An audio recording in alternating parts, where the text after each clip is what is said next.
جو مین چیز ہے ہمیں برکت حاصل کرنی ہے میلاد کی محفل کی، اور عموماً یہی سمجھا جاتا ہے کہ محفل میلاد ذکر کا جلسہ اس لیے ہوتا ہے کہ برکت حاصل ہو جائے گی، ثواب مل جائے گا۔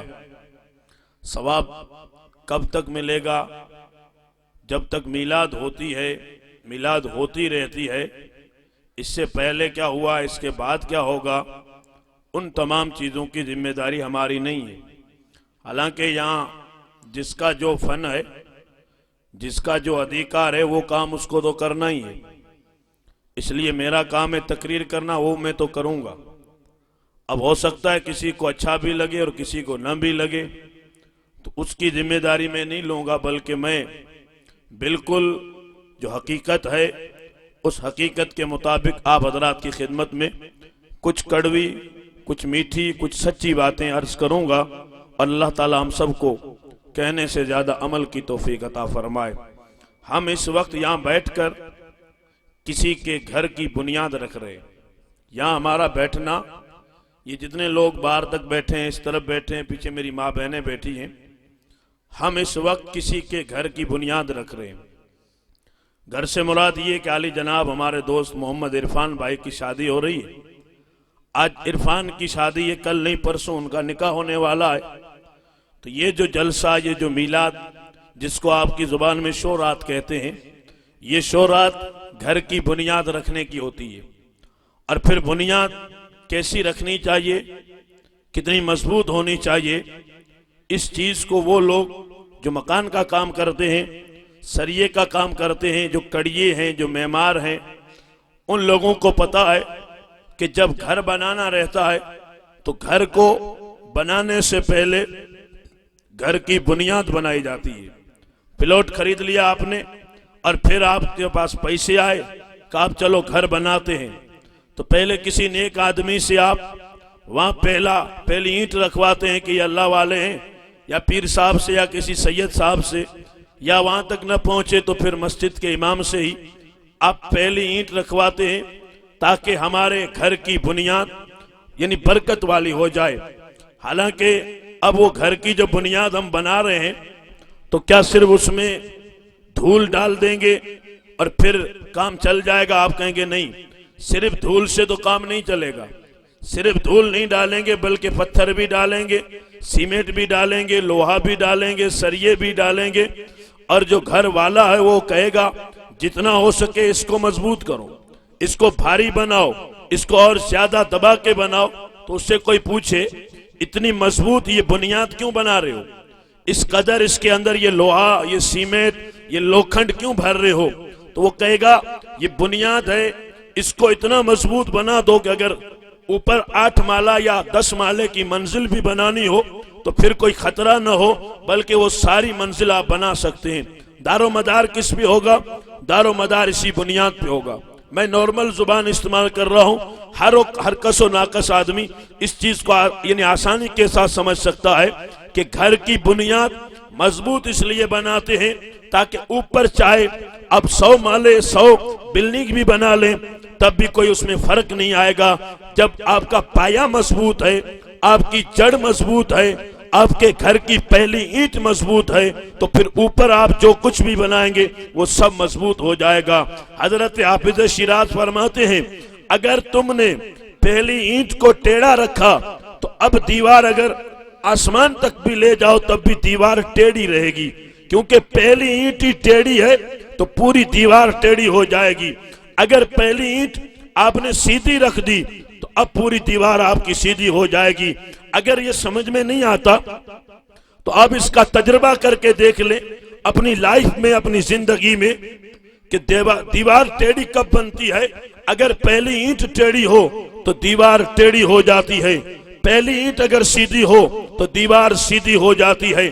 یہ صرف میں نے آپ کو سمجھانے کے لیے ایک آسان مثال دی ہے کہ ہر وہ چیز جس کو بنانا ہو بنانے سے پہلے اس کی بنیاد بنائی جاتی ہے، اور بنیاد بھی کچی نہیں، بنیاد پکی بنائی جاتی ہے، بنیاد مضبوط بنائی جاتی ہے، ایسی مضبوط تاکہ بعد میں آنے والی گھر کی ساری بلڈنگ اس پہ کھڑی ہو سکے، اسے کوئی تکلیف نہ ہو، اسے کوئی جوخم بھی نہ آئے۔ میرے عزیز، میرے دوستو، اس مثال سے ہم کیا سمجھیں؟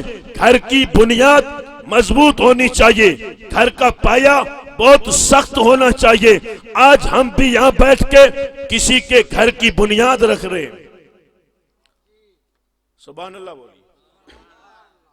ہم اس وقت کسی کے گھر کی بنیاد رکھ رہے ہیں، آج شو کی رات ہے۔ اب یہ وہ گھر جو ہم بنا کے رہتے ہیں، اس گھر کی بات میں نہیں کر رہا ہوں۔ یہاں ہمارا دولہا ہے، بارات جائے گی اور نکاح ہوگا تو دو جسم ملیں گے، دو میاں بیوی آپس میں ملیں گے تو یہ ایک گھر نہیں بنا تو کیا ہوا؟ ایک نئے گھر، ایک نئی زندگی کا ہم آغاز کرنے جا رہے ہیں۔ آج ہمارے بھائی کی یا ہمارے بیٹے کی یا ہمارے بھتیجے کی یا ہمارے بھانجے کے گھر کی ہم بنیاد رکھ رہے ہیں۔ اب ہم کو سوچنا یہ ہے کہ اس گھر کی بنیاد میں ہم کو رکھنا کیا ہے، اس گھر کی بنیاد میں ہمیں کون سا مٹیریل رکھنا ہے، اس گھر کی بنیاد میں کون سی چیز رکھنی ہے۔ تب آدمی نے آنکھیں کھول کے دیکھی کہ چاروں طرف شیطان ناچ رہا ہے، ڈی جے بج رہا ہے، فلمیں گانے چلائے جا رہے ہیں، گھر کی بہو بیٹیاں ڈانس کر رہی ہیں۔ یہ سارا کلچر دیکھ کے اندازہ لگایا گیا کہ یہ سب کچھ تو ہو رہا ہے، تو کو پکڑ کے لے کے آؤ، ہم بھی بنیاد میں یہی رکھ دیتے ہیں۔ یہ جو ڈی جے بجایا جاتا ہے، یہ گانے چلائے جاتے ہیں، یہ ناچ کیا جاتا ہے، یہ جو اجاڑا جاتا ہے، یہ شرم و حیا کی دھجیاں اڑائی جاتی ہیں، یہ یوں سمجھو کہ تم گھر کی دیوار میں اینٹیں بھر رہے ہو۔ یہ گھر کی دیوار ہے، اس میں اگر گانے رکھو گے، اس بنیاد میں اگر ڈی جے رکھو گے تو گھر کل گھر ٹوٹ بھی سکتا ہے۔ اگر گھر کو بچانا ہے اور نسلوں کو آباد کرنا ہے تو اس گھر کی بنیاد میں ڈی جے مت رکھو، محمد کا میلاد رکھو۔ سبحان اللہ، نعرہ تکبیر، نعرہ رسالت، جشن شادی خانہ آبادی۔ سبحان اللہ، سبحان اللہ، بہت اچھے حضرت، بہت اچھے، ماشاءاللہ۔ دیکھا یہی گیا ہے کہ جن کی بنیادوں میں یہی کچرا ڈالا جاتا ہے، کچرا، یہ میں کچرا بولوں گا تاکہ آپ سمجھ جائیے گا۔ کچرا جب ڈالا جاتا ہے تو دوسرے مہینے، تیسرے مہینے، چھٹے مہینے، 7ویں مہینے، 12 مہینے میں طلاق ہو جاتی۔ کیوں طلاق ہو گئی؟ گھر بگڑ گیا، گھر ٹوٹ گیا، میاں بیوی کی بنی نہیں۔ میں پوچھنا چاہتا ہوں، بنے گی کیسے؟ جب ان کا گھر بنا رہے تھے تب تم نے اللہ اور اس کے رسول سے بنا کے رکھی تھی یا بگاڑ کے رکھی تھی؟ تم نے جب بگاڑا تھا تو خدا نے اس کا گھر بھی بگاڑ دیا ہے۔ اور گھر ڈی جے سے آباد نہیں ہوتے، گھر نبی کی نعت سے آباد ہوتے ہیں۔ بولیے گا، سپورٹ کیجئے گا۔ وہ ادھر کھونے میں جو بیٹھے ہیں چھپ کے تھوڑی دیر کے لیے بولیے گا تاکہ میں جلدی آپ کی جان چھوڑ دوں گا۔ میں نے کہا میں کچھ میٹھی بھی کہوں گا اور کچھ کڑوی بھی کہوں گا اور کچھ سچی بھی کہوں گا، اسے سپورٹ کیجئے گا، ورنہ میری قوم بربادی کے دہانے تک پہنچ چکی ہے۔ میں اس گھر کو دیکھ کے بات نہیں کر رہا ہوں کہ عرفان من میں نہ کرے، وہ میرا دوست ہے۔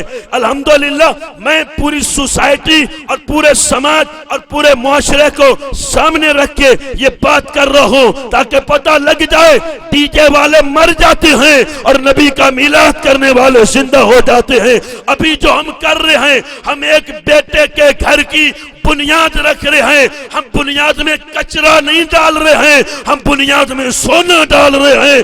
ڈی جے کچرا ہے، نبی کا ذکر سونا ہے۔ یہ ایک میں نے ذہن دیا ہے، اگر اس ذہن کو کوئی آدمی اپنے دل کے کانوں سے سنے اور اس پہ عمل کرے تو اسے لائٹ ہو جائے گی کہ مولانا ٹھیک ہی کہہ رہا تھا۔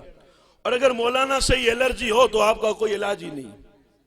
جب الرجی ہو تو پھر آپ کا کوئی علاج ہی نہیں، تو پھر آپ ریئیکشن کرے گا، الٹا ہوگا، الٹا پھر پھوڑے نکلیں گے کہ دوائی تو اچھی تھی لیکن ریئیکشن ہو گیا، پورے شریر پہ پھوڑا ہو گیا، پھر مولانا کو دوش مت دو، پھر مولانا کی غلطی نہیں ہے، مولانا تو جو ہے وہ آپ کو بتانے لگا ہے۔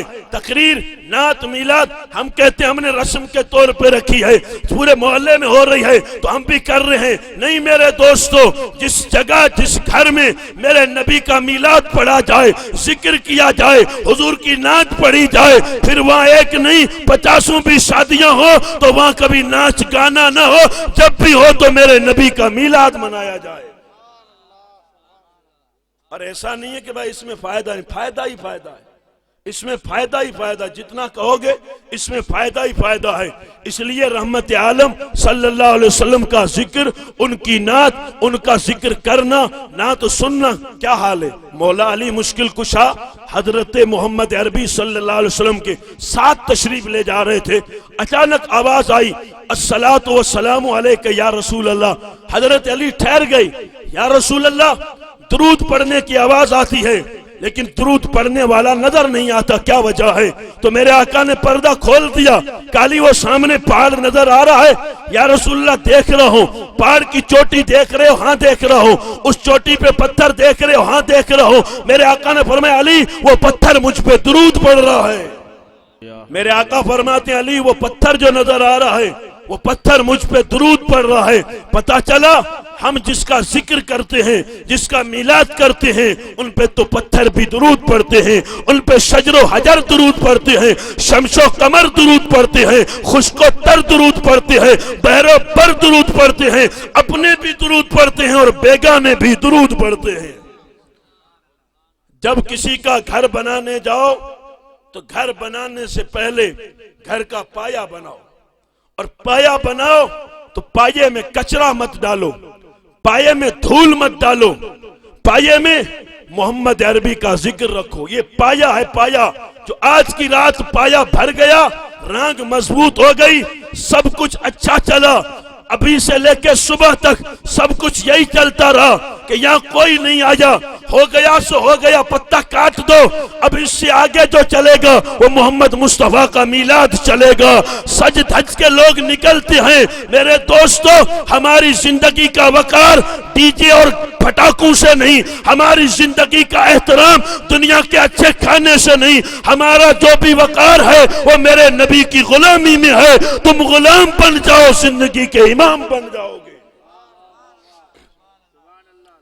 حضرت عمر رضی اللہ تعالیٰ عنہ ایک وادی میں پہنچے، وادی تجران جس کا نام ہے، مکے اور مدینے کے بیچ میں ہے۔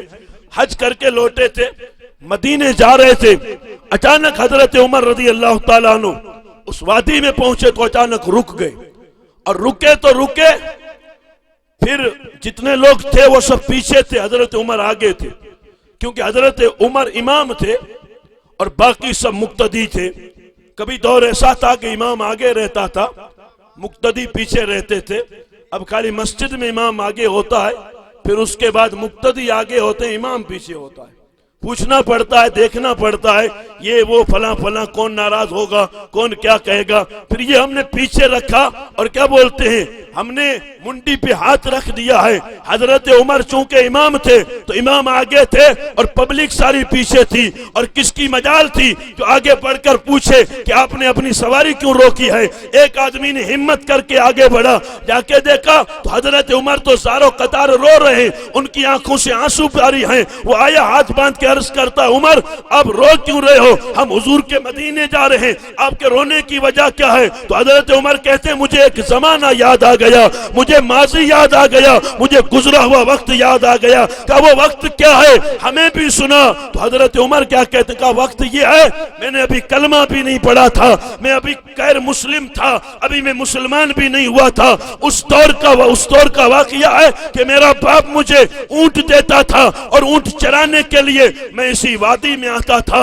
اگرچہ میری بازو میں طاقت تھی لیکن اونٹ بکھر جاتے تھے، ان کو اکٹھا کرنا مشکل ہو جاتا تھا۔ میرا باپ خطاب آتا تھا اور مجھے ڈانٹتا بھی تھا اور مجھے برا بھلا بھی کہتا تھا کہ تجھ سے 25 اونٹ بھی قبضے نہیں ہوتے، تو کیا کرے گا؟ حضرت عمر کہتے ہیں ایک وہ دور تھا کہ جب مجھ سے 5 سے 25 اونٹ بھی قبضے نہیں ہوتے تھے۔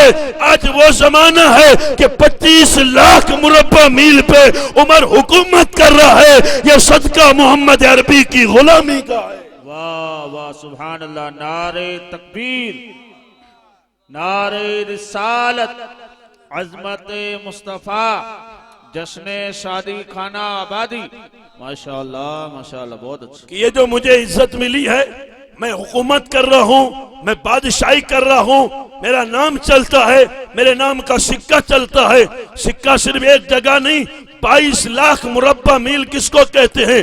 آدھی دنیا پہ نام کا سکہ چلتا تھا۔ وہ رہتے مدینے میں تھے، ان کے نام کا سکہ ایران میں چلتا تھا، عراق میں چلتا تھا، امریکہ اور افریقہ تک چلتا تھا۔ کیوں چلتا تھا؟ حضرت عمر کہتے ہیں میں تو کچھ بھی نہیں ہوں، یہ صدقہ میرے نبی کی غلامی کا ہے۔ غلامی کرو تو پتہ چلے، غلامی کرو تو سکہ تمہارا بھی چلے گا، اور غلامی جب سے چھوڑی ہے تو سکہ تو کیا چلے گا، چھکڑا بھی نہیں چلتا۔ سکہ تو کیا چلے گا، ہمارے گھر کا وان بھی نہیں چلتا اگر غلامی کرتے ان کی۔ اس لیے اقبال نے کہا تھا غلامی غیر کی کرنا مظفر مناسب نہیں، شہنشاہی ہم کریں گے غلام مصطفیٰ بن کر۔ اور جب عشق سکھاتا ہے آداب خود آگاہی غلاموں پر کھلتے ہیں، اسرار شہنشاہی ہمیں کرنی ہے۔ شہنشاہ بطحا کی رضا جوئی، وہ ہو گئے اپنے تو رحمت پروردگار اپنی، وہ ہو گئے اپنے، وہ ہو گئے اپنے تو کیا ہوگا، تو کہا تو رحمت پروردگار اپنی۔ اللہ کی رحمت اپنی کب ہوگی؟ تو کہا اس کی وجہ، اس کا سبب یہ ہے کہ اگر حضور ہمارے ہو گئے تو رحمت بھی ہماری ہو جائے گی۔ حضور ہمارے ہوں گے کیسے؟ ہم ذرا غور کریں اپنے وجدان پہ، اپنے کلچر پہ، اپنی زندگی کے حال چال ڈھنگ پہ، اپنا اٹھنا بیٹھنا کھانا پینا، آپسی رنجشیں اور گھر بار کا ماحول دیکھ کے جب اس چیز کو نوٹس کریں گے تو ہمیں سمجھ میں آ جائے گا کہ حضور راضی ہیں یا حضور ہم سے ناراض ہیں، حضور راضی ہیں کہ ناراض ہیں۔ ہم بنیاد تو بنا رہے ہیں لیکن معاف کیجئے گا عموماً یہ دیکھا گیا ہے کہ بنیادیں بہت کچی بنا دیتے ہیں، اور کچی بنتی ہیں تو ٹوٹ بھی جاتی ہیں، بارش میں ٹوٹ جاتی ہیں، ہوا میں ٹوٹ جاتی ہیں، لیکن وہ بنیادیں صدیوں تک سلامت رہتی ہیں۔ ان بنیادوں میں اللہ تعالیٰ ہیرے بھی پیدا کرتا ہے، نور بھی پیدا کرتا ہے۔ ان بنیادوں میں غزالی بھی پیدا ہوتے ہیں، رازی بھی پیدا ہوتے ہیں، سیوطی بھی پیدا ہوتے ہیں، وقت کا امام احمد رضا بھی پیدا ہوتا ہے۔ کیوں؟ اس لیے کہ بنیاد مضبوط تھی۔ جب بنیاد ہو رہی تھی، جب نکاح کرنے جا رہے تھے تو پٹاخے نہیں چھوڑ رہے تھے، محمد عربی کی نعت پڑھ رہے تھے۔ جب نکاح کرنے جا رہے تھے تب ڈی جے پہ اونچے نیچے نہیں ہو رہے تھے، خدا کے قرآن کی تلاوت ہو رہی تھی، پیغمبر پہ درود پڑھا جا رہا تھا، سلام پڑھا جا رہا تھا۔ جن کی بنیادیں درود و سلام سے بنتی ہیں ان کی نسلوں میں غریب نواز کے غلام پیدا ہوتے ہیں۔ جن کی بنیادوں میں اللہ اور اس کے رسول کا، ابھی جو ہم کر رہے ہیں، ابھی اس وقت جو ہو رہا ہے، مجھ سے پہلے 2-3 مولانا لوگوں نے نعت پڑھی، غریب نواز کی منقبت پڑھی، اب میں تقریر کر رہا ہوں، غلط تو کچھ نہیں بولیں گے، جو کچھ ہوگا جتنی دیر بھی ہوگا، اس وقت ہم گھر کی بنیاد بنا رہے ہیں۔ اور بنیاد میں ہم کیا رکھ رہے ہیں؟ ہم بنیاد میں میرے دوستو ڈی جے نہیں رکھ رہے ہیں، ہم بنیاد میں گانے نہیں رکھ رہے ہیں، ہم بنیاد میں ڈانس نہیں رکھ رہے ہیں۔ ہم کیا رکھ رہے ہیں؟ ہم حضور کا قرآن رکھ رہے ہیں، ہم نبی کی حدیث رکھ رہے ہیں، ہم اولیاء کی باتیں رکھ رہے ہیں، ہم صلح کی باتیں رکھ رہے ہیں۔ کیوں رکھ؟ اس لیے کہ ہمیں یہ بنیاد مضبوط بنانی ہے۔ کل خدا نسل پیدا کرے، وہ جوکر پیدا نہ ہو، وہ نمازی پیدا ہو۔ جوکر نہیں، نمازی پیدا ہو۔ معاف کیجئے گا، جوکر زیادہ ہیں، نمازی بہت کم ہے۔ یہ کسی پہ فٹ نہیں ہونی چاہیے، ورنہ لوگ مجھے بولیں گے مولانا آپ نے کیا بول دیا، کیا بول دیا، کیا بول دیا۔ جو ہے وہ بول رہا ہوں، جو دیکھ رہا ہوں وہ بول رہا ہوں، اس لیے کہ میں ہوں آئینہ اور دکھاتا ہوں داغ چہرے کے، میں ہوں آئینہ اور دکھاتا ہوں داغ چہرے کے، جسے وہ تکلیف وہ سامنے سے ہٹ جائے۔ آئینے کا کام ہے وہ داغ دکھاتا ہے، اور کسی کو داغ اچھے نہیں لگتے تو اس کے لیے کوئی زبردستی نہیں ہے۔ الحمدللہ حضور کا میلاد کل بھی ہو رہا تھا، آج بھی ہو رہا ہے، اور قیامت کی صبح تک ہوتا رہے گا۔ یہ نبی کا میلاد میرا محتاج نہیں، آپ کا محتاج نہیں۔ میرے امام کہتے ہیں خاک ہو جائیں عدو چل کر مگر تو ہم تو رضا، خاک ہو جائیں عدو چل کر مگر ہم تو رضا، دم میں جب تک دم ہے ذکر مصطفیٰ کا سناتے جائیں گے۔ یہ سانسوں کی مالا چل رہی ہے، یہ سانسوں کی ڈوری چل رہی ہے، یہ صرف اس لیے چل رہی ہے کہ جب تک دم میں دم ہے ہم ذکر مصطفیٰ کا سناتے رہیں گے۔ سیکھا کہاں سے؟ تو ہم نے ایک صحابی سے سیکھا ہے۔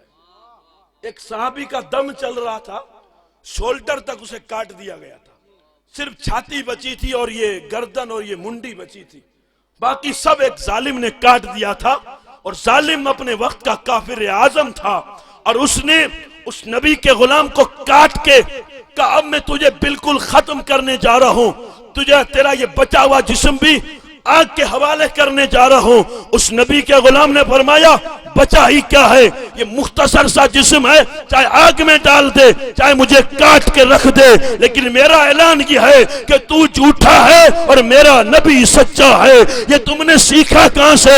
زندگی کی 4 سانسیں بھی بچی ہوں تو بات امریکہ کی نہیں، بات مدینے کی ہونی چاہیے، ورنہ ہاسپٹل میں کتنے لوگ ہیں جو نلی سے لکویڈ پیتے ہیں، نہ کلمہ نصیب ہوتا ہے نہ درود نصیب ہوتا ہے۔ ارے جب زندگی میں نہیں پڑا تو پھر مرنے کے بعد، مرنے سے پہلے کیا نصیب ہوگا؟ یہاں تو چربی چڑھی ہے 4 کاوڑیوں کی، جب تک پورے نہ ہو جائیں تب تک تو چربی نہیں اترتی۔ ہم سے زیادہ مشورے تو ہماری ماں بہنیں دیتی ہیں، یہ تو ہونا چاہیے، یہ تو ضروری ہے۔ عزیزان محترم سنیے گا، یہ چربی مولوی کی تقریر نہیں اتارے گی، کل مریں گے تو قبر میں فرشتے اتار دیں گے۔ اس لیے یہاں کی فکر مت کر، مرنے کے بعد قبر کی فکر کر۔ یہاں کی ہوا اور ہے، نیچے کی ہوا اور ہے۔ سمجھ میں آیا کچھ؟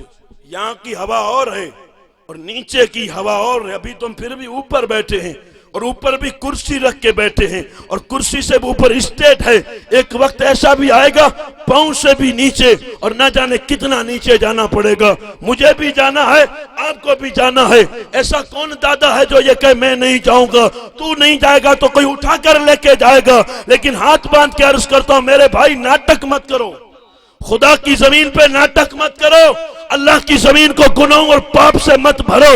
جب زمین گناہوں سے لت پت ہو جاتی ہے تو زمین ہلتی ہے، زمین ہلتی ہے، اور ہلتی ہے تو پھر حال کیا ہوتا ہے؟ 2000 میں ہلی تھی بچاؤ اور گاندھی دام اور کچھ، یہ مالیہ سب کچھ آپ نے سنا، آپ کی نظروں کے سامنے تھا۔ ہوا کیا تھا؟ ابھی 1.5 سال ترکی میں پہلے ہوا کیا ہوا تھا؟ بڑے بڑے لوگ، کچھ نہیں بچا۔ اور ابھی ایک امریکہ والے نے غزہ اور فلسطین کو دھمکی دی کہ 3 دن میں مٹا کے رکھ دوں گا۔ پھر قدرت کی آگ جو لگی امریکہ میں، تو جس نے دھمکی دی تھی وہ بھی توبہ کر رہا تھا۔ جو امریکہ ہو کے بھی، اتنا سپر پاور ہو کے بھی، بم اور یعنی بڑے بڑے ہتھیار رکھنے کے بعد بھی جب قدرت سے کوئی ٹکر لیتا ہے تو قدرت ایسے مارتی ہے کہ سانس بھی نہیں آتی۔ اللہ تعالیٰ جسے مارتا ہے وہ اٹھ نہیں پاتا ہے۔ اس لیے ہم انسان ہیں اور انسان میں بھی غلام مصطفیٰ ہے، ہمیں انسان بن کے اور اپنے نبی کا غلام بن کے رہنا چاہیے۔ زندگی کا طور طریقہ، اٹھنا بیٹھنا ایسا ہونا چاہیے، اگر تیری پراپرٹی کروڑوں کی بھی ہو لیکن پتہ نہ چلے کہ امیر سے اچھا بولتا ہے اور غریب سے تھوڑا کم بولتا ہے، نہیں، تیری زندگی میں کوئی فرق نہیں آنا چاہیے، اس لیے کہ تیرے نبی کی زندگی کچھ اور تھی۔ تجھے سیکھنا ہے تو امریکہ سے نہیں، تیرے نبی کی زندگی سے سیکھ۔ ان سے جو سیکھے گا وہی حال ہوگا۔ تو یہ سیکھا کہاں سے؟ تو سیکھا ان نبی کے غلاموں سے جنہوں نے جان بھی دے دی، آخری خون کا قطرہ دے دیا، اور کہا اپنے ایمان کا سودا نہیں کر سکتے۔ ایمان کا سودا کسی صورت میں نہیں ہوتا۔ لالچ ہوتی ہے، آدمی للچاتے ہیں تو آدمی کہیں نہ کہیں بک جاتا ہے، بھٹک جاتا ہے، اور لالچ میں آ جاتا ہے تو بائیں دائیں دیکھتا ہے کوئی مجھے دیکھ تو نہیں رہا ہے، آگے بڑھ کے پھر اپنا ضمیر بک دیا اور کہا کوئی بات نہیں ہے، ادھر تقریر سنیے، چلو وہاں پھولیکا چل رہا ہے، تھوڑی دیر وہاں انجوائے کر لیتے ہیں، ڈانس کر لیتے ہیں، تھوڑی دیر ادھر ادھر بد نظری کر لیتے ہیں۔ یار یہ بھی کوئی زندگی ہے؟ زندگی جیتے ہیں یا ہم کلومیٹر پورے کرتے ہیں؟ میرے دوستو، ہماری شریر کی جو رگیں ہیں، ہم کہتے تو یہ ہمارا خون بہت گرم ہے، لیکن تمہاری گرمی وہاں کیوں مر جاتی ہے جہاں نبی کا ذکر آنا چاہیے، جہاں مصطفیٰ کا ذکر آنا چاہیے؟ ہمارے ضمیر وہاں ٹھنڈے کیوں ہو جاتے ہیں جہاں قوم کی بہو بیٹیاں سج دھج کے مارکیٹ میں آتی ہیں اور یہ قوم کے ہجڑے لوگ آنکھیں پھاڑ پھاڑ کے ان کو دیکھتے ہیں؟ ہمیں کیا قیامت میں ان بیٹیوں کے سوالوں کا جواب نہیں دینا پڑے گا؟ ہاتھ باندھ کے عرض کرتا ہوں ملت کے نوجوانوں، ہم ناچنے کے لیے نہیں آئے ہیں، ہم کعبے کو آباد کرنے کے لیے آئے ہیں، ہم قرآن سینے سے لگانے کے لیے آئے ہیں، ہم سجدہ کرنے کے لیے لیے آئے ہیں. ہم زمین پہ بوجھ نہیں بنیں گے, ہم نبی کا میلاد کرنے کے لیے آئے ہیں. ہم اپنے گھر میں بھی نبی کا میلاد کرتے ہیں اور کافر کی چھاتی پہ چڑھ کے بھی ہم نبی کا میلاد پڑھیں گے. اس لیے کچرا صاف کرو. کچرا صاف کرو گے تو پانی صاف آئے گا. کچرا نہیں صاف ہوگا تو پانی میں کچھ نہ کچھ آتا رہے گا, گڑبڑ ہوتا رہے گا کہ کیا کچھ آ رہا ہے, یہ کیا ہو گیا, یہ کیا ہو گیا. تو وہ پانی جو آ رہا ہے جہاں سے نلی لگی ہوئی ہے, اس نلی کو صاف کرو کہ کہیں کچرا تو نہیں ہے. اور یہ کچرا جوا بازی کا, شراب نوشی کا, یہ ڈانس کا, یہ بد نظری کا, یہ گناہوں کا, یہ بے حرمتی کا, یہ جو کچھ بھی کچرا ہے, یہ کچرا نہیں تو اور کیا ہے, ذکر رسول ہے. میرے دوستو, یہ سونا ہے. سونا تو میں سمجھانے کے لیے کہہ رہا ہوں, ورنہ میرے نبی کے ذکر کا کوئی مول نہیں ہے. یہ انمول ذکر ہے, یہ انمول ذکر ہے. بھی مولانا کہہ رہے تھے اگر ہندو بھی نعت پڑھے تو خدا ایمان نصیب کر دیتا ہے. میں مسلمان ہو کے پڑھوں گا تو مرتے وقت مجھے دیدار نصیب نہیں ہوگا. ارے ہوگا یار, ہوگا. یقین رکھو, ایمان کامل رکھو. مرتے مردود ہیں, محبوب کبھی نہیں مرتے. ہم جہاں سے بھی چلیں, جدھر سے بھی چلیں, ہمیں دیکھنا یہ ہے کہ آنے والی قوم کو ہم کیا پیغام دے رہے ہیں. آج اگر ہم نے پرمپرا پہ ذکر کیا, جو کچھ ہم کر رہے ہیں, ان چیزوں پہ ہم نے دھیان دیا, تو 100 سال کے بعد جو نسل آئے گی وہ یہ کہے گی کہ ہم بھی ڈی جے بجائیں گے, کیونکہ پہلے ہمارے لوگوں نے بھی ڈی جے بجایا تھا. 100 سال بعد جو نسل آئے گی وہ ہمیں گالیاں دے گی. کیونکہ آج جو ہم پکڑ کے بیٹھے ہیں, ہم پرانوں کی پرمپرا پکڑ کے بیٹھے ہیں. وہ کیا کرتے تھے, ان کا حال یہ تھا کہ وہ یہ ناریل اور یہ دولہے کو ڈورا اور پھر یہ دولہے کو تلوار, پھر چاقو, یہ سب رکھواتے ہیں کہ یہ رکھو ورنہ بھوت لگ جائے گا, جنات لگ جائے گا, پلیت اثر کر جائے گا. اب تم نے کبھی دیکھا بھوت تلوار سے ڈرتا ہے؟ بھوت چاقو سے ڈرتا ہے؟ چاقو سے ہم اور تم ڈرتے ہیں, لیکن چاقو سے بھوت نہیں ڈرتا. پوچھئے مولانا سے, بھوت آیت الکرسی سے ڈرتا ہے. سبحان اللہ بولیے, سبحان اللہ. بھوت سورہ فاتحہ سے ڈرتا ہے. بھوت کو کیا ڈرانا, پورا جتھا لے کے نکل جاؤ, اگر سینے میں قرآن نہیں ہے تو بھوت نہیں ڈرتا. بھوتوں کو ڈرانا ہو تو پھر نبی کا غلام بننا پڑے گا, کہ جن کے مرید بھی بھوت بننے کے لیے آئے تھے, جنات بھی ان کے ہاتھ میں بیعت کرنے کے لیے آئے تھے. کیوں؟ اس لیے کہ ہماری پرمپرا یہ ہے کہ ہمارے بچے کو نظر نہ لگ جائے, ہمیں بھوت نہ پریشان کرے. حد تو یہ ہے کہ مسجد تک جمعہ پڑھنے نہ جائے, ورنہ میرا بیٹے کو کہیں بھوت کی نظر لگ جائے گی. اور بھوت یہاں نہیں رکھے ہیں, ہم نبی کے غلام ہیں. ایک پھونک مار کے بھوت کو دفن کر دیں گے. ہم بھوتوں سے نہیں ڈرتے, ہم خدا سے ڈریں تو بھوت ہم سے ہی ڈرنے لگے. ہم خدا سے ڈریں تو بھوت ہم سے ڈرے. واہ واہ, نعرہ تکبیر, نعرہ رسالت, عظمت مصطفیٰ, جشن شادی خانہ آبادی, علماء اہل سنت, مسلک اعلی حضرت. سبحان اللہ, سبحان اللہ. بہت اچھے حضرت, بہت اچھے, بہت اچھے. یہ بھوتوں سے ڈرنے والی قوم خود ہی بھوت بن جائے تو بھوت کیا کرے گا. ایک بندہ مجھے چھوڑنے آ رہا تھا, اس نے ایک دوسرا آدمی بھی بٹھایا. میں کہا اس کو ساتھ میں کیوں لیا, تو کہ واپسی میں اکیلا ہوں گا, ڈر لگتا ہے. گاڑی چلاتے ہوئے بھی ڈر لگتا ہے, اور یہ کلمہ پڑھتے ہیں. میں نے کہا تو درود شریف پڑھتا ہوا جا, کیا ڈر لگے گا, حضور پہ درود پڑھتا جا, اس لیے کہ ساری کائنات وہاں دم توڑ دیتی ہے جہاں میرے نبی کا نام لیا جاتا ہے. زمین اوپر ہو کہ نیچے ہو, ساری کائنات میں اگر سکہ چلتا ہے تو مدینے کے تاجدار کا چلتا ہے. یہ زمین ہو چاہے آسمان ہو, چاہے نیچے ہو چاہے اوپر ہو, ہم نے کلمہ پڑھ کے جب اقرار کر لیا ہے ہم یا رسول اللہ تمہارے غلام ہیں, تو نہ بھوت سے ڈریں گے نہ جنات سے ڈریں گے. اگر ہم نے یہ پرمپرا رکھی ہے تو یہ بزرگوں کی, ہمارے پرکھوں کی, ہمارے بڑوں سے چلی آ رہی ہے. اور آج میری ماں بیٹیاں اور گھر کی بوڑھی عورتیں وہی تھما دیتی ہیں کہ نظر نہیں لگے گی. سینے میں قرآن آ جائے, سینے میں درود آ جائے تو تیرے سارے رستے خدا کلیئر کر دے گا. یہاں تک کہ ہم پل صراط بھی وجد کرتے گزریں گے تو بھی حضور پہ درود پڑھ کے گزریں گے.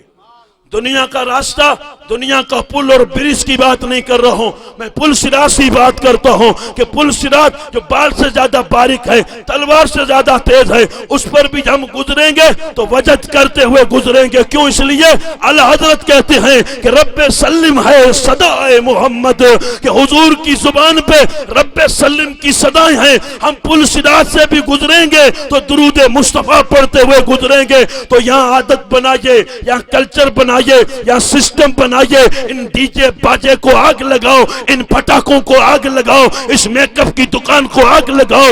ماں بیٹیاں سیدہ طیبہ کے پردے کی چادر اپنے سر پہ رکھیں، اور میرے بیٹے حسین ابن علی کے کردار کو اپنائیں، مسجد بھی آباد کریں، گھر بھی آباد کریں، شادیوں کو سستا کریں۔ انشاءاللہ وہ وقت بھی آئے گا کہ مالیہ کی گلی گلی میں نمازی بھی ملیں گے اور غازی بھی ملیں گے، نمازی بھی ملیں گے اور غازی بھی ملیں گے۔ کب؟ جب ہم یہ کلچر بنائیں گے، جب ہم یہ سسٹم طے کریں گے۔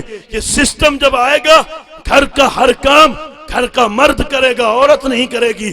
عورت مرد سے پوچھ کے کرے گی۔ ظلم تو یہ ہوا کہ ہم سب عورت سے پوچھ کے پھر قدم اٹھاتے ہیں۔ عورت جو کہتی ہے وہ میں کرتا ہوں، جب عورت آرڈر کرتی ہے میں وہی کرتا ہوں۔ ہونا تو یہ چاہیے کہ ساری عورتیں اپنے مردوں کے پیچھے اور مرد سب مدینے والے کے پیچھے چلیں تو گھر جنت بن جائے گا۔ ماوے کے بھی پیسے لینے ہو تو عورت سے مانگنے پڑتے ہیں۔ معاف کیجئے گا کہ جملہ بھاری نہ ہو جائے۔ ماوے کے بھی کاوڑیے، عورتیں بھی میرے اوپر ناراض ہو جائیں گے، مولانا محسن ٹھر دو جنہیں یہ تھوڑی دیر کے لیے اس جملے کو برداشت کر لیجئے گا۔ رحمت عالم صلی اللہ علیہ وسلم کا فرمان یہ ہے کہ اگر اللہ کے سوا کسی کو سجدہ کرنا جائز ہوتا تو میں عورت کو حکم دیتا کہ وہ اپنے شوہر کو سجدہ کرے۔ سجدے سے بڑی عزت نہیں ہے، سجدے سے بڑی تعظیم نہیں ہے۔ سجدہ یہ عزت کرنے کی ہائی کوالٹی ہے کہ اس سے بڑی آپ کسی کی عزت نہیں کر سکتے۔ ہم اللہ تعالیٰ کی عزت کرتے ہیں، کیسے کرتے ہیں؟ سجدہ کر کے۔ ہم نے سر مٹی پہ رکھ دیا، مولا سبحان ربی الاعلیٰ، میں تو چھوٹا ہوں، اعلیٰ اور بڑا تیری ذات ہے۔ یہ سجدہ جو ہے یہ سب سے یعنی تعظیم کرنے کا سب سے اونچا طریقہ ہے۔ حضور فرماتے ہیں اگر اجازت ہوتی تو میں عورت سے کہتا وہ اپنے شوہر کو سجدہ کرے۔ تو اس سے بڑی شوہر کی عزت کیا ہوگی؟ اس سے بڑی شوہر کی عزت کیا ہوگی جو حضور نے بتائی ہے کہ سجدہ کرنا اگر میری شریعت میں روا ہوتا تو عورت اپنے مرد کو سجدہ کرتی۔ لیکن بہرحال اب وہ سجدہ کرنا تو دور کی بات ہے، اب آرڈر چلائے جا رہے ہیں، حکم چلائے جا رہے ہیں، یہ کرو وہ کرو۔ گھر میں کیا طے کرنا ہے وہ عورت طے کرے گی، شادی کہاں کرنی ہے، رشتہ کہاں دینا ہے عورت طے کرے گی۔ بیچارہ مرد کہے گا پوچھ لو، وہ جو اپنی بہن سے جو صلاح مشورہ کرے گی وہ جو طے کرے گی۔ آپ کہیں گے مولانا اب ہمارے گھریلو باتوں میں دخل اندازی کر رہے ہیں۔ میں گھریلو باتوں میں دخل اندازی نہیں کر رہا ہوں، میں تیرے دل کا رونا رو رہا ہوں، اس لیے کہ جو حضور کا فرمان ہے اس فرمان کو ہم نے تہتے کر دیا، اس کو ہم نے الماری میں بند کر دیا۔ کوئی سنانے آئے تو بھی غصے ہو جاتے ہیں کہ مولانا ایسی باتیں مت کر، ہمیں تو کلچر چاہیے، ہمیں زمانہ چاہیے، ہمیں دستور چاہیے، ہمیں آج کا حال چاہیے۔ آج کے نوجوان بھی کہتے ہیں یہ کیا مولانا تقریر کرے گا، یہ کیا میلاد پڑھیں گے، لاؤ نا ڈی جے راسوڑے کرتے ہیں، تھوڑی دیر بجاتے ہیں، دل کو ٹھنڈک مل جائے گی، اور کل فرشتے سوٹے ماریں گے تو یہ تیری چربی اتر جائے گی، یہ تو کودنا بھول جائے گا، یہ ناچنا بھول جائے گا، یہ ڈانس بھول جائے گا۔ تجھے صرف یہاں کی فکر ہے، تیرے کتنے بھائی ہیں جو بائک کی ٹکر میں آئے اور مر گئے اور سیدھے قبر کے نیچے چلے گئے ہیں۔ تو سمجھتا تو 100 سال جیے گا، 200 سال جیے گا، یہاں فرعون بھی نہ رہا، یہاں شداد بھی نہیں رہا، تو ہم تھوڑی یہاں رہنے کے لیے آئے ہیں۔ اپنی زندگی کو عاجزانہ بنا، اپنی زندگی کو فقیرانہ بنا، اپنی زندگی کو محبتانہ بنا، اپنی زندگی کو حضور کی غلامانہ بنا۔ زندگی میں عاجزی، انکساری اور محبت پیدا ہوگی تو سجدے کا شعور بھی آئے گا، پھر تو ناچے گا نہیں، اگر سڑک پہ بھی نماز کا وقت آئے گا تو تو سجدہ کرے گا۔ اور یہ جو میں تھوڑا کڑک بول رہا ہوں یہ وقت کی ضرورت کو دیکھ کے میں بول رہا ہوں۔ ورنہ میرا کھانا بھی کھایا ہوا ہے، میرا دماغ بھی ٹھیک ہے، میں نے گولی بھی نہیں کھائی، ایک دم کلیئر کٹ بول رہا ہوں. کسی کو ایسا لگے کہ مولانا جو دماغ چھٹکی ہوئی ہے، گولی کھائی کہ نہیں ہے، مولانا نے کھانا نہیں کھایا، سب کمپلیٹ ہے. اس لیے کہ اس دماغ میں جو کرنٹ آتا ہے وہ دلی سے نہیں آتا، وہ لونی شریف کے محمود شاہ کی دربار سے آتا ہے. یہ نہیں بھٹک سکتا. یہ بھٹکے گا کیسے؟ اس لیے کہ اس کے اوپر جو چھتر چھایا چل رہی ہے، اس کے اوپر جو کرم کا ہاتھ ہے وہ تیرا نہیں، وہ میرے باپ کا بھی نہیں ہے. وہ ہاتھ اگر ہے تو محمود شاہ جیلانی کی دعا کا ہاتھ ہے.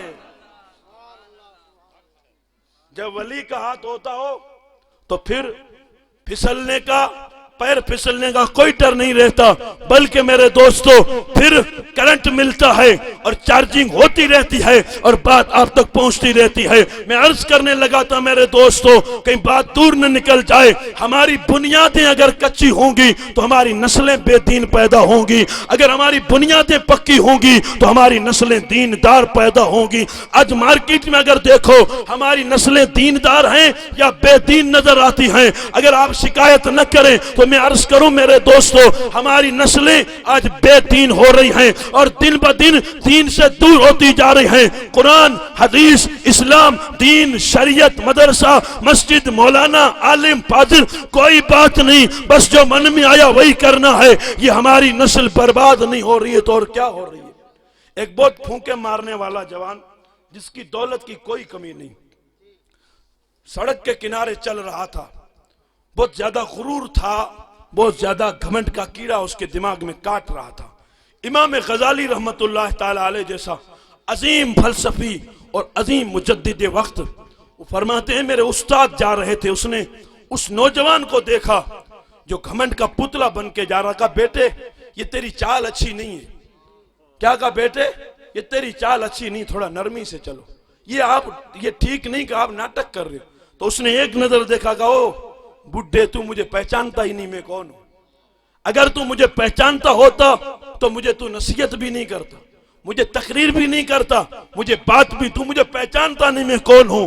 تو اس بابا جی نے فرمایا بیٹے تجھے میں جانتا ہوں، تجھے میں اچھی طرح جانتا ہوں، بہت اچھی طرح جانتا ہوں. تو کو پتا میں کون ہوں؟ حالانکہ وہ کسی امیر باپ کا بیٹا تھا، پیسے اور کاوڑیے کی چربی تھی، اس لیے وہ اس طرح کی رپلائی دے رہا تھا کہ تو مجھے جانتا نہیں. استاد جی فرماتے ہاں میں تجھے جانتا ہوں، تو کون ہے؟ کہا میں کون ہوں پتا؟ تو کہا تو وہ ہے جس کی شروعات پانی کا ناپاک قطرہ ہے. تو وہ ہے جس کی شروعات پانی کا ناپاک قطرہ ہے اور جس کا انجام قبر کی مٹی ہے، اس سے زیادہ کچھ بھی نہیں ہے. ہر پیدا ہونے والا اگر اپنے پیدا ہونے پہ غور کرے تو یہ سارے گھنگرو گر جائیں گے.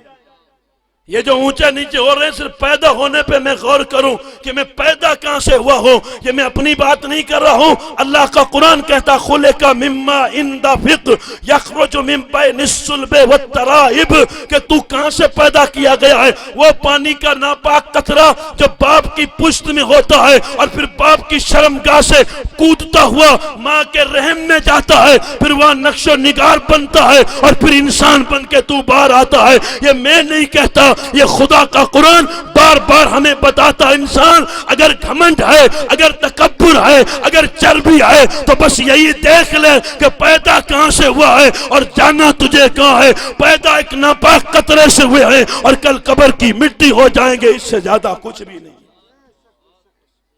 میں بھی آپ بھی اس سے زیادہ کچھ بھی نہیں ہے. اور میں سفید کپڑے پہن کے آپ کو منواؤں کہ مجھے مانو، میرا ہاتھ چومو، میں سب کچھ ہوں، تو یہ میں بھول کر رہا ہوں، میں غلطی کر رہا ہوں. میری کوئی اوقات نہیں ہے، میں کیا ہوں؟ کچھ بھی نہیں، وہی پانی کا ناپاک قطرہ ہے. پھر عزتیں کیوں ملتی ہیں؟ پھر یہ شہرتیں کیوں ملتی ہیں؟ تو قرآن کہتا ہے ان اکرمکم عند اللہ اتقاکم، جو خدا سے ڈرتا ہے وہی سب سے بڑا عزت والا ہے، وہی سب سے بڑا شان والا ہے. جو ڈرتا ہے وہ شان والا ہے، جو ڈرتا ہے وہ عزت والا ہے۔ اگر شان میرے دوستوں پیسوں کی، اور شان اگر اونچے گھر کی اور اونچی گاڑی کی اور سفید کپڑے کی اور لمبی داڑھی کی اونچی ٹوپی کی ہوتی تو پھر حضرت عمر 36 پیوند لگا ہوا کرتا پہن کے کبھی بیت المقدس نہ جاتے۔ جب بیت المقدس مسجد اقصی فتح ہوئی، ابو عبیدہ ابن الجراح وہاں موجود تھے جنہوں نے بیت المقدس کو فتح کیا تھا اور مدینے خط لکھا تھا، تو کہا امیر المومنین حاکم اسلام سلطان وقت وہ مدینے سے چلے گا اور فلسطین آئے گا۔ وہ کون تھا؟ وہ عمر ابن خطاب تھے۔ مدینے سے چلے تو ہونا تو یہ چاہیے تھا، آدھی دنیا کا راجہ تھا تو پوری فوج لے کے نکلتا، پورا پروٹوکول کے ساتھ چلتا، پورا سب کچھ۔ وہ آج کل وہ جو بلیٹ میں چلتے ہیں بڑے بڑے منتری لوگ، تو حضرت عمر بھی چاہتے تو بڑے بڑے باڈی کارڈ لے کے چلتے کہ اتنا لمبا سفر ہے، علاقہ بھی دشمنوں کا ہے، نئے نئے مسلمان ہوئے ہیں تو جان کو بھی خطرہ ہو سکتا ہے، لیکن جو خدا سے ڈرتا ہے وہ پبلک سے نہیں ڈرتا۔ سبحان اللہ بولیے۔ جو خدا سے ڈرتا ہے وہ بندوق سے نہیں ڈرتا، جو خدا سے ڈرتا ہے وہ گولی سے نہیں ڈرتا، جو خدا سے ڈرتا ہے وہ چاقو سے نہیں ڈرتا، جو خدا سے ڈرتا ہے وہ دھمکی سے نہیں ڈرتا، جو خدا سے ڈرتا ہے وہ نوکری سے بھی نہیں ڈرتا، جو خدا سے ڈرتا ہے وہ کسی سے نہیں ڈرتا۔ وہ کہتا بس خدا سے ڈرتا ہوں اور میں کسی سے نہیں ڈرتا۔ تو یہ عمر وہ تھے جو خدا سے ڈرتے تھے پھر کسی سے بھی نہیں ڈرتے تھے۔ چلنا مدینے سے تھا اور جانا یروشلم فلسطین تک تھا، تو نہ کوئی فوجلی، نہ سپاہ، نہ لشکر، نہ کمانڈر، نہ باڈی گارڈ، کچھ بھی نہیں ہے۔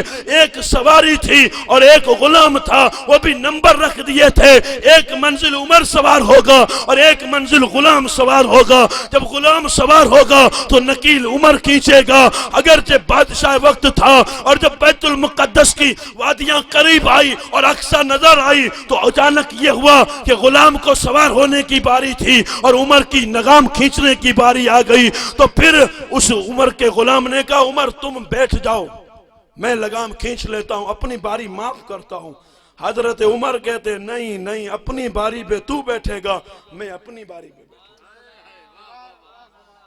یہاں تو حال یہ کہ مولانا شکر الدین کرسی پہ بیٹھ گیا تو مجھے کرسی کیوں نہیں دی، میں بھی کرسی پہ بیٹھوں گا۔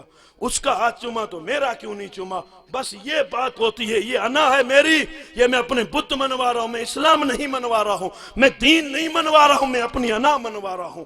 اپنی انا جو منواتے ہیں وہ مر جاتے ہیں، اور جو دین منواتے ہیں وہ کل بھی اجمیر میں زندہ تھا، آج بھی زندہ ہے اور قیامت کی صبح تک زندہ رہے گا۔ اس لیے تم سے بھی کہتا ہوں اور اپنے ضمیر سے بھی کہتا ہوں، انا مت منواؤ، خدا کا دین منواؤ۔ انا منواتے تو انا ان کے پاس حضرت عمر کوئی معمولی بندہ تھا کہ نہیں بس تو لگام کھینچ میں بیٹھ جاتا ہوں، میں بیٹھ کہا نہیں تو بیٹھ میں لگام کھینچتا ہوں۔ غلام بیٹھا ہے اور آقا کھینچ کے جا رہا ہے۔ سلام کرو عمر ابن خطاب کو، لوگ عمر کے نام سے بھی جلتے ہیں۔ عمر یہ تھا جس نے دنیا کو جینے کا سبق پڑھایا تھا، عمر یہ تھا کہ جس نے دنیا میں عدلیہ کا نظام قائم کیا تھا۔ عمر جا رہا تھا اور جب وہاں کے نئے نئے مسلمان جو بڑے بڑے روسا اور بڑے بڑے امیر لوگ تھے ان کی نظر پڑی تو حضرت ابو عبیدہ سے کہے یا تمہارا امیر تو بہت کالا کلوٹا ہے، یہ تو بہت معمولی انسان ہے۔ حضرت ابو عبیدہ کہتے تم بھول کر رہے ہو، میرا آقا وہ نہیں جو اونٹ پہ بیٹھ کے آ رہا ہے، میرا آقا وہ ہے جو اونٹ کی لگام کھینچ کے آ رہا ہے۔ تم غلام کو دیکھ رہے ہو، میرا آقا نیچے نیچے چل رہا ہے، کیونکہ غلام اونٹ پہ تھا اور عمر لگام کھینچ کے جا رہے تھے۔ یہ حضرت عمر کی بات تھی۔ جب مدینے کی گلیوں میں اناج کی بوری اٹھانے لگے تھے تو غلام آیا کہ آقا اپنا اناج مجھے دے دو، میں اٹھاتا ہوں، آپ تو بادشاہ ہو۔ حضرت عمر کہتے ہیں اگر آج اٹھانا چاہتے ہو تو کیا قیامت میں میرا اٹھا لو گے؟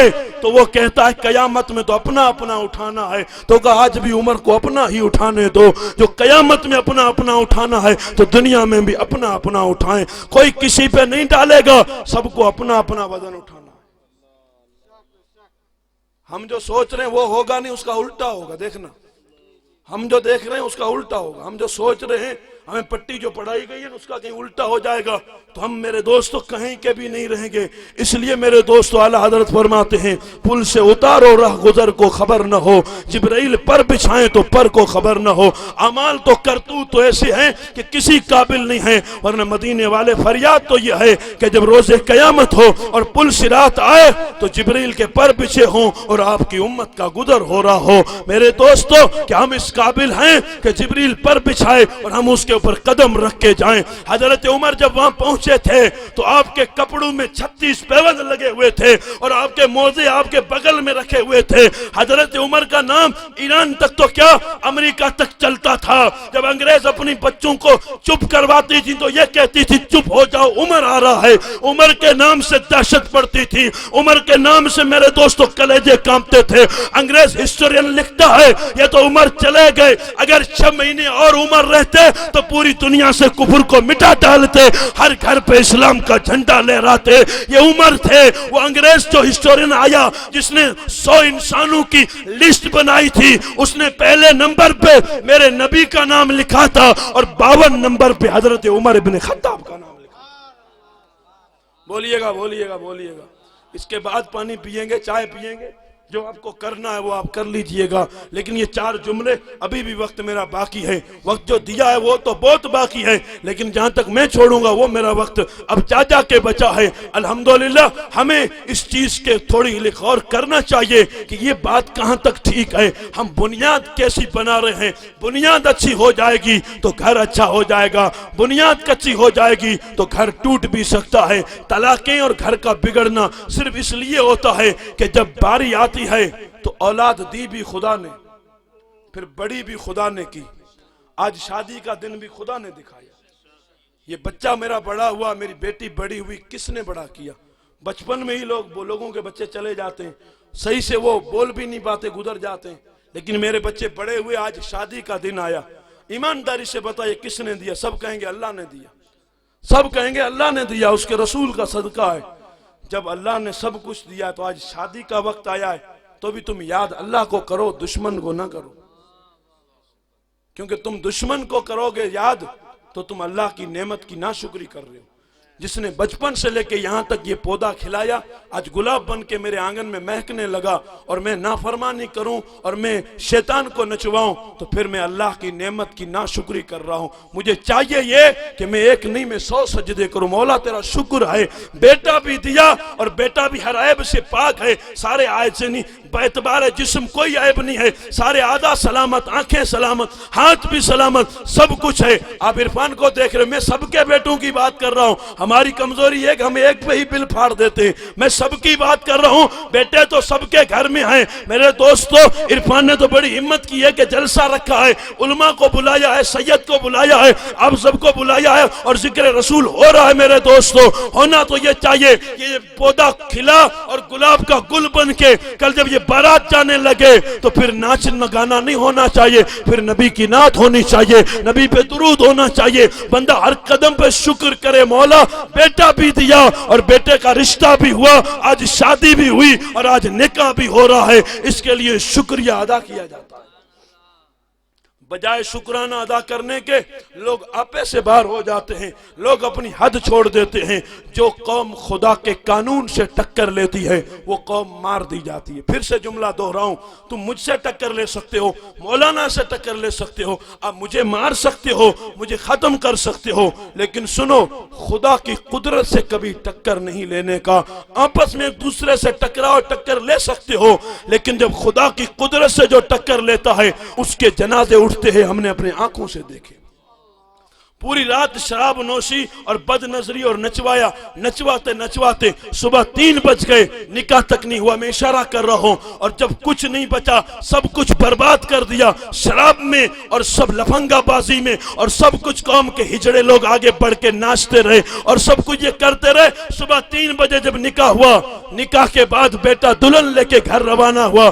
باپ اور ماں بھی ساتھ میں تھے لیکن وہ بھی دوسرے رستے سے روانہ ہوئے. آگے جا کے ٹکر ہو جاتی ہے, ایکسیڈنٹ ہوتا ہے بھیانک, موقع پہ باپ مر جاتا ہے. نتیجہ یہ قدرت دکھاتی ہے, ادھر سے بیٹا دلہن لے کے گھر آتا ہے, ادھر سے لوگ باپ کی میت لے کے گھر آتے ہیں. دلہن بھی آئی ہے اور باپ کی میت بھی آئی ہے, اور یہ نکاح میں خود پڑھا چکا ہوں, یہ میرے سامنے ایسا ہوا ہے, اس لیے یہ میں کہہ رہا ہوں. اس دولہے کا نکاح بھی میں نے ہی پڑھایا تھا, وہ بھی رات کو 3 بجے پڑھایا تھا. جو رات بھر خدا کی قدرت سے ٹکر لیتے ہیں تو نتیجے میں باپ کے جنازے آیا کرتے ہیں. اور میری قوم, سب سے ٹکر لو, خدا سے ٹکر نہ لو, اللہ کی قدرت سے ٹکر نہ لو.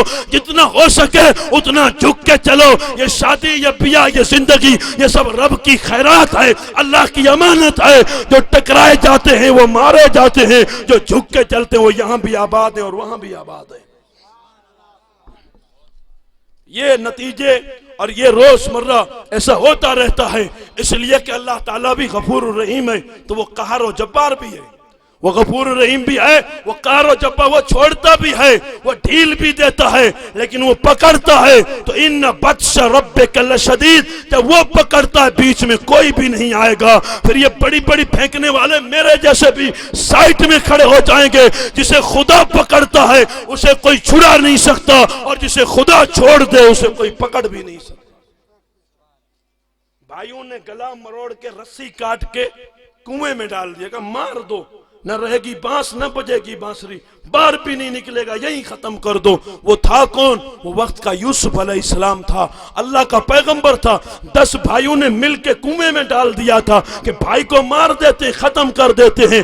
لیکن انہیں کیا پتا جس کو ہم مار رہے ہیں وہ مصر کا بادشاہ بھی بنے گا. سبحان اللہ بولیے. تاریخ جب یاد نہیں ہو تو بات سمجھنے میں بھی دیر لگے گی کہ میں نے کس بات کو کیا. اگر تفصیل سے کروں تو ٹائم لگے, میں اشارہ کر رہا ہوں, لیکن آپ کو پہنچتے پہنچتے بھی ٹائم لگے گا. ہر وقت یوسف علیہ السلام کے قصے کہاں سمجھ میں آئیں گے؟ اسے حضرت صلاح الدین کب سمجھ میں آئے گا؟ اسے غریب نواز کب سمجھ میں آئے گا؟ اسے محمد عربی کے دیوانے کب سمجھ میں آئیں گے؟ میں بات کر رہا ہوں صلاح الدین کی نہیں, یوسف علیہ السلام اللہ کے پیغمبر ہیں. بھائیوں نے تو مارنا چاہا تھا, وہ کنویں میں بھی گیا, خدا نے کنویں سے بھی نکال دیا تھا, اور 40 سال تڑپتے رہے, اور 40 سال کے بعد خدا نے مصر کا اسے بادشاہ بھی بنا دیا تھا. اور جس نے کنویں میں ڈالا تھا وہ 10 بھائی اناج کی بھیک مانگنے یوسف کے سامنے کھڑے تھے. یوسف تخت پہ تھا, بھائی قدموں میں تھے. تو بھائی کہنے لگے کون ہو؟ تو کہا وہی یوسف ہوں جسے تم نے کنویں میں ڈالا تھا. تو کہا ہم تو مارنا چاہتے تھے. تو یوسف علیہ السلام کہنے لگے انسان چاہتا ہے وہ نہیں ہوتا, ہوتا وہی ہے جو منظور خدا ہوتا وہی ہے جو منظور خدا ہوتا ہے. میں چاہوں, تم چاہو, یہ چاہے, وہ چاہے, ہمارے چاہنے سے پتا بھی نہیں ہلے گا. ہوگا وہی جو منظور خدا ہوگا. کہ تم تو رسہ کاٹ کے مطمئن ہو گئے تھے کہ باپ سے بیٹے کو جدا کر دیا ہے, اب کوئی بیچ میں نہیں آئے گا. لیکن خدا نے مجھے کیا عزت دی ہے, میں تخت پہ بیٹھا ہوں اور تم بھیک مانگ رہے ہو. کیا مطلب؟ جو کنویں میں ڈال رہے تھے وہ بھیک مانگ رہے تھے, اور جس کو ڈال رہے تھے وہ بھیک دے رہا تھا. یہ رب کی شان ہے, یہ رب کریم ہے. اگر چاہے تو فقیر کو بادشاہ بنا دے, اور چاہے تو بادشاہ کو ہی فقیر بنا دے. اس لیے خدا کی زمین پہ اتنے نرم رہو کہ تمہارے چلنے سے بھی زمین کو تکلیف نہیں ہونی چاہیے. قدم قدم پہ چاہے بیٹا ہو چاہے بیٹی ہو, ہر ایک کو شریعت اور سنت کی چادر میں لپیٹ دو, کوئی آواز بھی اونچی نہ کرے. میری باتیں کڑوی ہو سکتی ہیں, جانے کے بعد آپ ڈسکس کر سکتے ہیں, مجھے گالی دینی ہے تو گالی بھی دے سکتے ہیں, جو کہنا وہ کہہ سکتے ہو. اس لیے کہ میں آپ کو دیکھ کے تقریر ہی نہیں کرتا, میں گنبد خضرا کو دیکھ کے تقریر کرتا ہوں. اس لیے کہ میرا عقیدہ یہ ہے, کون دیتا ہے, دینے کو منہ چاہیے, دینے والا ہے سچا ہمارا نبی. ہمیں چاہیے کہ اپنی بھیک کی جھولی بھی مدینے کے دربار میں پھیلائیں, اور اپنا بیٹا ہو کہ بیٹی ہو جب اسے ہم روانہ کریں, بارات جائے یا بارات آئے, لیکن ہونا یہ چاہیے کہ وہ شریعت کی چھتر چھایا میں جائے. آخری بات عرض کر دوں, جنازہ جب ہم اٹھاتے ہیں تو ہم سلامی پڑھتے ہیں کہ نہیں پڑھتے؟ کہ جنازہ ہے تو سلامی پڑھو. اور اگر بارات روانی ہو اور ہم سلامی پڑھیں تو کسی نے منع کیا ہے؟